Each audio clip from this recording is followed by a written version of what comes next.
आज का हमारा टॉपिक है मुद्रा प्रसार, या जिसे कि इन्फ्लेशन भी कहा जाता है। अब इन्फ्लेशन को हम देखें तो इन्फ्लेशन का मतलब होता है फैलाव से। तो जाहिर सी बात है, मुद्रा प्रसार मतलब मुद्रा का फैलाव। तो अर्थव्यवस्था में होने वाले चेंजेस के कारण मुद्रा मूल्य प्रभावित होते हैं, और मुद्रा के मूल्य के परिवर्तन से सामान्य कीमत स्तर में भी परिवर्तन आते हैं। तो इस प्रकार जो हमारी गतिशील अर्थव्यवस्था में सामान्य मूल्य स्तर अथवा मुद्रा के मूल्य स्तर में निरंतर परिवर्तन होते रहते हैं। तो मुद्रा के मूल्य में परिवर्तन आर्थिक क्रिया जैसे कि हमारे कंजप्शन हुए, एक्सचेंज हुए, एम्प्लॉयमेंट हुआ और सामान्य कीमत स्तर आदि को व्यापक रूप से प्रभावित करते हैं। और मुद्रा के मूल्य में होने वाले परिवर्तन अर्थव्यवस्था में मुद्रा स्फीति की भी स्थिति को लाते हैं और मुद्रा संकुचन की भी स्थिति को लाते हैं। पर आज हम मुद्रा प्रसार की बात करते हैं। तो मुद्रा प्रसार का शाब्दिक अर्थ जो है वो सरकार या बैंक के द्वारा आवश्यकता से अधिक मात्रा में नोट का निर्गमन करने से है, जिसके कारण क्या होता है कि मुद्रा की इकाई का मूल्य गिर जाता है और सामान्य मूल्य स्तर ऊंचा हो जाता है। इस प्रकार मुद्रा प्रसार में मुद्रा की मात्रा बढ़ जाती है, जबकि वस्तुओं और सेवाओं की मात्रा उसकी तुलना में कम रहती है। इससे सामान्य मूल्य स्तर बढ़ जाता है। तो ये तो हुआ मुद्रा प्रसार। पर यहाँ पर हम अर्थशास्त्र के संदर्भ में बात करते हैं तो विभिन्न अर्थशास्त्रियों ने इसकी अलग अलग परिभाषाएं दी है। तो क्राउथर अर्थशास्त्री थे, उन्होंने कहा है कि मुद्रा प्रसार वह अवस्था है जिसमें मुद्रा का मूल्य गिरता है, अर्थात वस्तुओं की कीमतें बढ़ती है। मुद्रा प्रसार को प्रायः बढ़ती हुई क्रियाशीलता और रोजगार से संबंधित किया जाता है। और अगर हम मुद्रा प्रसार की स्थिति को देखें तो मुद्रा प्रसार की स्थिति उस समय मानी जाती है जब मुद्रा की कुल पूर्ति उसकी मांग की तुलना में अधिक हो जाती है, जिसके परिणाम स्वरूप मुद्रा का मूल्य गिरने लगता है और सामान्य कीमत स्तर बढ़ने लगते हैं। तो मूल्य में यह वृद्धि निरंतर और महत्वपूर्ण होनी चाहिए। तो ये तो मैंने बताया कि क्या इन्फ्लेशन होता है। अब कितने प्रकार के इन्फ्लेशन हो सकते हैं, इन्फ्लेशन के टाइप्स क्या क्या हो सकते हैं, है ना। तो इन्फ्लेशन के टाइप को अगर हम जानें तो इसका वर्गीकरण जो है 3 भागों में किया जाता है। सबसे पहला इन्फ्लेशन जो है on the basis of causes, ठीक। और दूसरा इसका जो कारण है on the basis of circumstances, and तीसरा इसका जो कारण होता है on the basis of speed inflation. हाँ, तो इन 3 भागों में इसको बांटा गया है।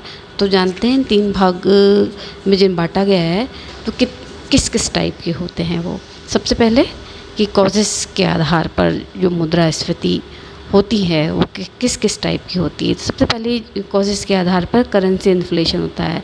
तो करेंसी इन्फ्लेशन क्या है कि जब मुद्रा की मात्रा में वृद्धि या नई मुद्रा के निर्गमन के कारण मूल्य स्तर में वृद्धि होती है तो उसे करेंसी इन्फ्लेशन कहते हैं। फिर आती है कमोडिटी इन्फ्लेशन।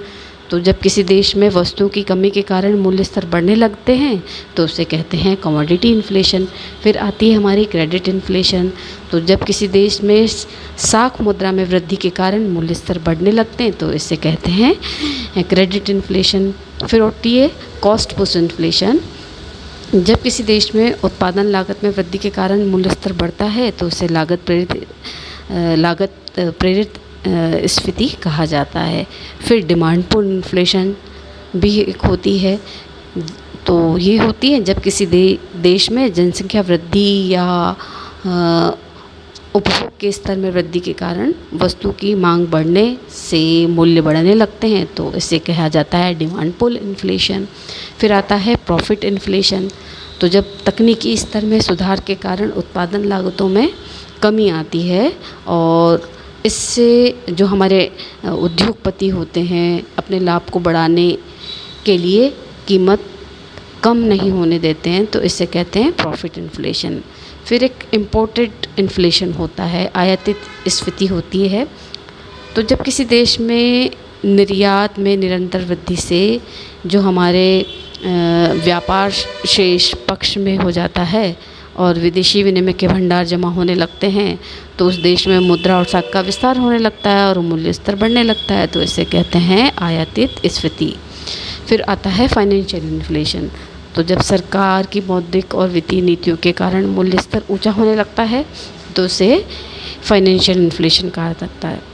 फिर एक और आता है इसमें डिफिसिट इन्फ्लेशन, घाटा प्रेरित स्फीति जिसे कहा जाता है। जब बजट घाटे को पूरा करने के लिए हीनात प्रबंधन का सहारा लिया जाता है तो मूल्यों में वृद्धि होने लगती है, तो इसे कहा जाता है डिफिसिट इन्फ्लेशन। अब फिर और भी हैं इसमें, जैसे कि अल्प उत्पादन स्फीति, शॉर्ट टर्म प्रोडक्शन इन्फ्लेशन। जब किन्हीं कारणों से वस्तु का उत्पादन कम होता है तो मूल्य बढ़ने लगते हैं, तो इसे कहा जाता है शॉर्ट टर्म प्रोडक्शन इन्फ्लेशन। फिर सैलरी पुश इन्फ्लेशन, जब हमारे जो लेबर होती है या श्रम संघों की मांग के कारण श्रमिकों की मजदूरी और उनके सैलरीज़ को बढ़ाने पड़ते हैं, लेकिन उससे प्रोडक्टिविटी नहीं बढ़ती, उत्पादन नहीं बढ़ता है, तो इसके कारण जो मूल्य में वृद्धि होने लगती है उसे कहा जाता है सैलरी पुश इन्फ्लेशन। फिर कुछ एक ओपन और कुछ दबी हुई स्फीति भी होती है। तो ये किस तरह की होती है इन्फ्लेशन? जब जनता की आय को व्यय करने पर कोई नियंत्रण न होने के कारण वस्तु के मूल्य बढ़ने लगते हैं, तो इसे खुली जो है इन्फ्लेशन कहा जाता है। और इसी के ठीक विपरीत जब मूल्य नियंत्रण व राशनिंग की क्रियाओं के कारण जो कालाबाजारी में वस्तुओं के मूल्य बढ़ने लगते हैं, तो इसे कहते हैं दबी हुई स्फीति। अब फुल और पार्शियल भी इन्फ्लेशन होता है। तो पूर्ण रोजगार के बिंदु से पूर्व मूल्यों में वृद्धि होने को कहा जाता है आंशिक स्फीति, पार्शियल, क्योंकि इस स्थिति में उत्पादन की मात्रा बढ़ती है ना। और इसके ठीक विपरीत में जब पूर्ण रोजगार के बाद उत्पादन स्थिर रहने पर मूल्य बढ़ते हैं, तो उसे कहा जाता है फुल इन्फ्लेशन। फिर एक और होती है कि विदेशी व्यापार नियंत्रण इन्फ्लेशन होता है। तो ये क्या होता है? जब सरकार आयातों पर प्रतिबंध लगाकर निर्यातों को बढ़ावा देती है तो देश में वस्तुओं की कमी आने लगती है, जिसके कारण होने वाले मूल्य वृद्धि को विदेशी व्यापार नियंत्रण इन्फ्लेशन कहा जाता है। तो ये तो मैंने बताया है कि कॉजेज़ के कारण कौन कौन से इन्फ्लेशन होता है। अब दूसरा आता है कि कंडीशंस के कारण, कुछ सर्कमस्टेंसेस होते हैं जिनके कारण भी इन्फ्लेशन होता है।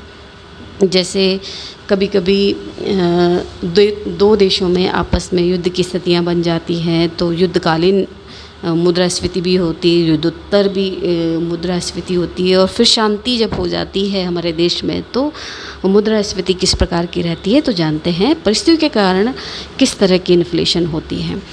तो युद्धकालीन, तो सबसे पहले तो हम देखते हैं जब वॉर के टाइम पर इन्फ्लेशन होता है तो युद्धकालीन मुद्रास्फीति ये कहलाती है। जब युद्धकालीन आवश्यकताओं की पूर्ति के लिए सरकार द्वारा भारी मात्रा में मुद्रा का निर्गमन किया जाता है तो वस्तुओं के मूल्य तेज़ी से बढ़ने लगते हैं और इसे कहा जाता है वॉर टाइम इन्फ्लेशन। ठीक है। अब आता है दूसरा इसी में युद्धोत्तर मुद्रास्फीति, पोस्ट वॉर इन्फ्लेशन। तो युद्ध के बाद का समय कैसा होता है, जो कि पुनः निर्माण का समय होता है ना। तो पुनः निर्माण तथा अभाव की स्थिति को दूर करने के लिए सरकार द्वारा अपने व्ययों में वृद्धि कर दी जाती है, जिससे मूल्य बढ़ने लगते हैं और इसे कहा जाता है पोस्ट वॉर इन्फ्लेशन। फिर जब ये दोनों ही स्थितियों से निजात मिल जाती है तो एक पीस वाला टाइम आता है, तो इसे कहा जाता है शांतिकालीन स्फीति। तो पीस टाइम इन्फ्लेशन जब होता है जब विकासशील देश तेज़ी से विकास करने के उद्देश्य से अपने वित्तीय साधन बढ़ाने के लिए अतिरिक्त मुद्रा का निर्गमन करते हैं। इससे मूल्य बढ़ने लगते हैं, क्योंकि विकास प्रक्रिया में इन्वेस्टमेंट बढ़ने से मांग तो तत्काल बढ़ जाती है, किंतु उत्पादन बढ़ने में थोड़ा टाइम लगता है। तो इस प्रकार डिमांड और सप्लाई में जो इनबैलेंस से मूल्य बढ़ने लगते हैं, इसे कहा जाता है शांतिकालीन मुद्रास्फीति। तो ये तो मैंने बताया कुछ कंडीशन के कारण। अब कुछ स्पीड के आधार पर भी मुद्रास्फीति होती हैं। वो कौन कौन सी होती हैं? तो सबसे पहले स्पीड के आधार पर होती है रेंगती हुई मुद्रास्फीति। तो रेंगती हुई या साधारण स्फीति उस स्थिति को कहते हैं जबकि मूल्य में साधारण सी वृद्धि होती है ना। और इस प्रकार की स्फीति की अवस्था को हानिकारक स्थिति नहीं मानी जाती है। फिर एक होती है वॉकिंग इन्फ्लेशन, चलती हुई स्फीति के अंतर्गत मूल्य वृद्धि की रफ्तार तुलनात्मक रूप से अधिक होती है। इससे भविष्य में तेज़ी से मूल्य बढ़ने की आशंका उत्पन्न होती है। तो इसे कहा जाता है वॉकिंग इन्फ्लेशन। फिर एक होती है रनिंग इन्फ्लेशन। तो दौड़ती हुई मुद्रास्फीति में मूल्य वृद्धि की रफ्तार बहुत अधिक तेज़ होती है। इससे मूल्यों में असामान्य गति से वृद्धि होने लगती है और इस स्थिति में एक निश्चित आय वर्ग वाले लोगों को जो होती है बहुत कठिनाइयाँ आती हैं, क्योंकि मूल्य में बहुत तेज़ी से वृद्धि होती है।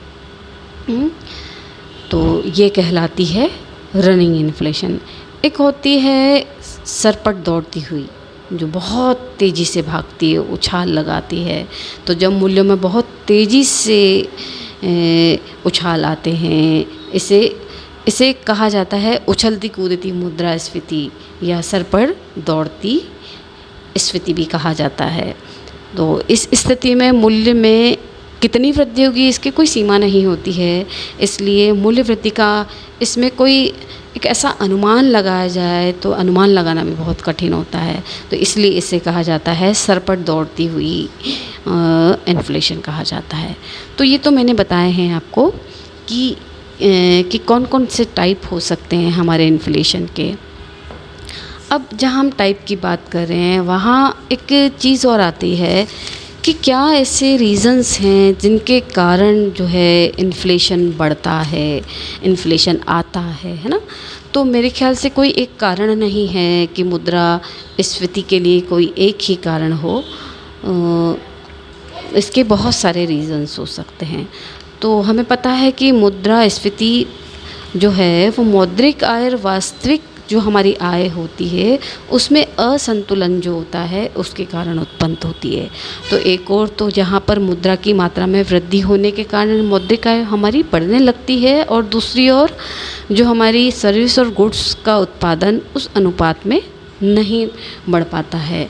इससे वस्तुओं और सेवाओं की तुलना में मुद्रा की मात्रा बढ़ जाती है और मूल्य स्तर बढ़ने लगते हैं ना। तो मुद्रास्फीति के कारणों को दो भागों में बांटा गया है। एक तो मौद्रिक आय में वृद्धि और दूसरा कि प्रोडक्शन में कमी। तो जानते हैं सबसे पहला कि मौद्रिक आय में वृद्धि के कौन कौन से कारण हो सकते हैं या कौन कौन से फैक्टर हो सकते हैं। तो सबसे पहला फैक्टर तो जो देखने में आता है वो गवर्नमेंट की पॉलिसीज़ हैं। तो जहाँ पर विकासशील देश को अपने विकास की योजनाओं को पूरा करने के लिए बहुत सारे वित्तीय साधनों की आवश्यकता होती है, किंतु उनके साधन जो होते हैं वो बहुत लिमिटेड होते हैं। अतः ये क्या करते हैं, एडिशनल मुद्रा का निर्गमित करके अपने जो व्यय होते हैं उनको पूरा करने की नीति को अपनाते हैं, और इस नीति के कारण जनता की मौद्रिक आय बढ़ती है, लेकिन वास्तविक आय यहाँ पर में वृद्धि नहीं हो पाती है, क्योंकि वस्तु और सेवाओं का शीघ्रता से उत्पादन यहाँ पर नहीं होता है। इससे क्या होता है, मूल्यों में वृद्धि होने लगती है। तो सरकारी नीति के कारण भी इन्फ्लेशन होता है। फिर मैंने पहले भी बताया था कि डेफिसिट फाइनेंसिंग, हीनार प्रबंधन, जब सरकार अपने बजट घाटे को टैक्स लेकर या लोन लेकर पूरा नहीं कर पाती है तो क्या करती है, नई मुद्रा निर्गमित करती है, तो जनता की मौद्रिक आय बढ़ जाती है। इससे भी मुद्रास्फीति की इन्फ्लेशन जो है उत्पन्न होता है। फिर मुद्रा के चलन वेग में वृद्धि होती है के कारण भी ये स्थिति उत्पन्न होती है। जब जनता की उपभोग प्रवृत्तियाँ बढ़ने लगती हैं तो मुद्रा का चलन वेग यहाँ पर बढ़ जाता है, जिससे जनता की मौद्रिक आय बढ़ जाती है। फिर यहाँ पर क्रेडिट पॉलिसी होती है बैंक्स की, उनके कारण भी इन्फ्लेशन होता है कि जब कमर्शियल बैंक अपने नकद जमा अनुपात में कमी करके साख की मात्रा को बढ़ाने लगते हैं तो मुद्रा की पूर्ति अप्रत्यक्ष रूप से बढ़ जाती है, तो वास्तविक आय तो स्थिर रहती है, तो इसके कारण जो स्थिति उत्पन्न होती है वो इन्फ्लेशन उत्पन्न होता है। फिर हम जो करों में छूट देते हैं, जो टैक्सेस में छूट दे दी जाती है, तो सरकार जो आय सरकार को कर के रूप में मिलती है वह जनता के पास ही रह जाती है और इसके कारण मौद्रिक आय बढ़ती है और अधिक वस्तु की मांग वो करने लगते हैं, जिससे कि मूल्य बढ़ने लगते हैं। फिर इसके कारण और भी हो सकते हैं कि विदेशी पूंजी का आयात होना। तो जब देश में विदेशी पूंजी और सहायता का निरंतर आयात होता रहता है तो जनता की मौद्रिक आय बढ़ने लगती है, फलस्वरूप इन्फ्लेशन उत्पन्न होता है। फिर फाइनेंशियल अव्यवस्था के कारण भी ऐसी स्थितियां उत्पन्न होती हैं कि जब वित्तीय अव्यवस्था के कारण सरकार पूरे कर वसूलने में असमर्थ होती है तो जितनी भी ब्लैक मनी होती है और अनअकाउंटेड मनी होती है वो बढ़ने लगती है, जिससे कि वस्तुओं सेवाओं की मांग बढ़ने लगती है और कारण होता है कि इन्फ्लेशन होता है। तो ये तो मैंने बताया कि मौद्रिक आय के कारण जो इन्फ्लेशन होता है वो किन किन कारणों से होता है।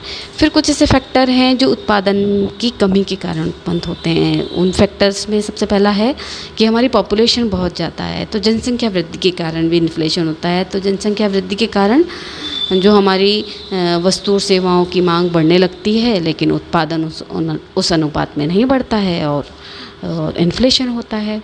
फिर उत्पत्तिहास नियम की क्रियाशीलता के कारण भी इन्फ्लेशन होता है। तो जब उत्पादन में हमारे डिमिनिशिंग रिटर्न्स का लॉ क्रियाशील होने लगता है तो उत्पादन में वृद्धि के साथ प्रति इकाई उत्पादन बढ़ने लगती है, पर लागत में वृद्धि के कारण वस्तुओं की कीमतें बढ़ने लगती हैं, तो इन्फ्लेशन होता है। फिर नेचुरल जो संकट आते हैं, प्राकृतिक संकट आते हैं, जैसे कि बाढ़ है, सूखा है, भूकंप है, इनके कारण कृषि और औद्योगिक स्तर पर भी विपरीत प्रभाव पड़ता है, तो इससे वस्तुओं की कमी आने लगती है और मूल्य बढ़ने लगते हैं और इन्फ्लेशन होता है। फिर इंडस्ट्रियल अशांति के कारण भी ऐसा होता है। हम सामान्यतः देखा जा सकता है कि पूंजी और श्रम में निरंतर संघर्ष रहता है, हड़तालें होती हैं, तालाबंदी होती हैं और ऐसी स्थिति उत्पन्न हो जाती है कि मशीनों और उपकरणों में भी क्षति होती है। फिर उनको पुनः चालू करने में समय लगता है और सामान्यतः इतना उत्पादन नहीं हो पाता। उत्पादन की कमी के कारण वस्तुओं और सेवाओं के दाम बढ़ने लगते हैं और इन्फ्लेशन की स्थितियाँ उत्पन्न होती है। फिर टेक्निकल चेंजेस के कारण भी जो है इन्फ्लेशन होता है। तो पुरानी तकनीकी को हटाकर नया तकनीकी को अपनाया जाता है, तो उस तकनीकों को सीखने में भी टाइम लगता है। ऐसे में उत्पादन कार्य स्थगित रहता है और वस्तुओं के अभाव उत्पन्न होने लगता है और इन्फ्लेशन बढ़ जाता है।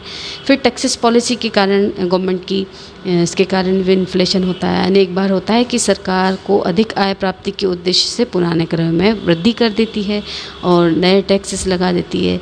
इससे वस्तुओं और सेवाओं का मूल्य बढ़ने लगता है, जिससे वस्तु की मांग गिरने लगती है और उत्पादन कम होने लगता है।